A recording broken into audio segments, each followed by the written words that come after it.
শহরের এক প্রান্তে একটি পুরনো স্কুল দাঁড়িয়ে আছে।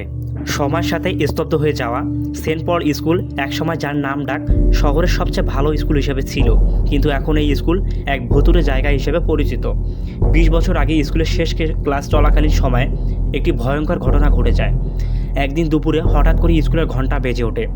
শেষ ক্লাস চলছে আর একের পর এক ছাত্ররা ক্লাসে ঢুকে যাচ্ছে, কিন্তু তারপর কিছুই আর অস্বাভাবিক ছিল না।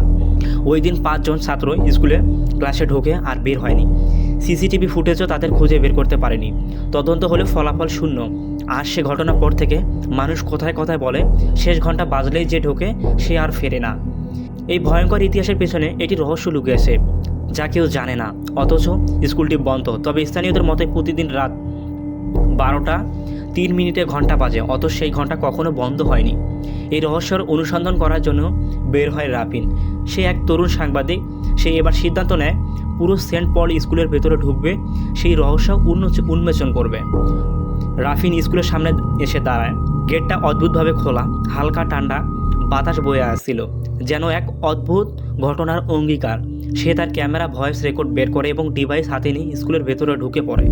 স্কুলের ভেতরে প্রবেশ করে রাফিন অনুভব করে সব কিছু সঠিক না। গা ছমছমে পরিবেশ, গ্রীষ্মের রাতে তো এমন শীত অনুভব হওয়ার কথা না। তার স্পিরিট ডিরেক্টর ডিভাইসে লাল আলো জ্বেলে ওঠে। এটা একটা লক্ষণ। রাফিন আনন্দিত হয়ে ভেবেছিল এটাই শেষ রহস্য যার সে খুঁজে পেয়েছে।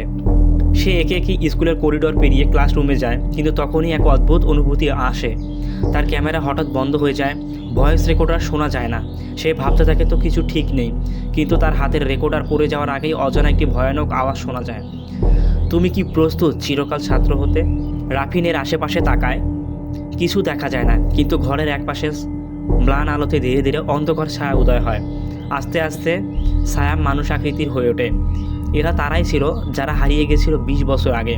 তাদের চেহারা ফ্যাকাশে, চোখে কিছু ছিল না, কিন্তু তাদের মুখে হাসি ফুটে উঠেছিল, ঠিক যেন চিরকাল আতঙ্কের হাসি। তারা ধীরে ধীরে রাফিনের দিকে এগিয়ে আসে এবং তখনই রাফিন শোনে, এখন তুমি আমাদের ছাত্র, যা চিরকাল হয়ে থাকবে।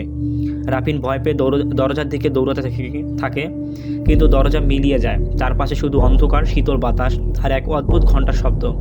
সে চেষ্টা করেছিল, কিন্তু কিছুই করা সম্ভব ছিল না। সে চোখ খুলে দেখে সে আর পৃথিবীর মানুষ নয়, সে হয়ে গেছে সেই শেষ স্কুলের ছাত্র যার জন্য ঘন্টার কখনো বাজবে না। রাফিনের অদ্ভুত অনুভূতি শুরু হয়। সেই মৃত ছাত্রদের হাসি যেন এখন তার কানে বাজছিল। তার চোখের সামনে সেই ছায়ামূর্তিগুলো আবারও ভেসে ওঠে, আবার মিশে যায়। ভয় ও আতঙ্কের মধ্যে সে দেখল সেগুলো তাকে ঘিরে ফেলেছে। প্রথমে তাকে তেমন কিছু বলার সুযোগ না পেলেও সময়ের সাথে সাথে সব ছাত্র তার দিকে এগিয়ে আসে এবং তারা বলতে থাকে, তুমি আমাদের চিরকাল একসঙ্গে থাকবে। পরের দিন সকাল পুলিশ সংবাদ মাধ্যম আসে। শুধু তারা রাফিনের ব্যাগ ও ক্যামেরা পায়, কিন্তু রাফিনের কোনো খোঁজ পাওয়া যায় না।